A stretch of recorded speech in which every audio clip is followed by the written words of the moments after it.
செங்கல்பட்டு மாவட்டம். நாங்கள் ரெகுலராக இங்கே தான் சாப்பிடுவோம். ஒரு 6-7 பேர் இருக்கிறாங்க டீம் ஒரு வேலை செய்கிறோம். ஓடிச்சு வேலை செய்கிறோம். இங்கே தான் வரோம். எங்கே வேலை செய்தாலும் வண்டி இங்கே ஓரம் கட்டி இங்கே தான் சாப்பிடுவோம். நல்லா இருக்கும் சாப்பாடு. பெரிய பெரிய ஹோட்டலில் சாப்பிட்டு இந்த ஹோட்டல் சூப்பர் பெஸ்ட்டு. நான் 60 ரூபாய்க்கு சாப்பாடு வெறும் பிள்ளையார் தர மாட்டாங்க. இங்கெல்லாம் சாப்பாடு போனால் பெரிய ஒரு ஹோட்டலில் போனால் 120 ரூபா 150 ரூபா சாப்பாடு வாங்கலாம்.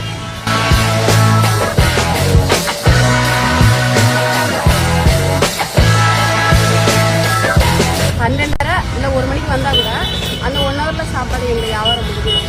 சப்போஸ் வந்து கொஞ்சம் டல்லாக இருந்தால் தான் அதுக்கு மேலே டைம் இருக்குதே தவிர இல்லைன்னா 1 ஹவரில் 1.5 ஹவரில் சாப்பாடு முடியும். எங்களுக்கு இங்கே பிடிச்சி இந்த சிக்கன் குழம்பு மீன் குழம்பு நல்லா பிடிக்கும். எல்லா சாப்பாடுக்கும் எல்லா குழம்பும் சாப்பாடு வாங்கி சாப்பிடும்.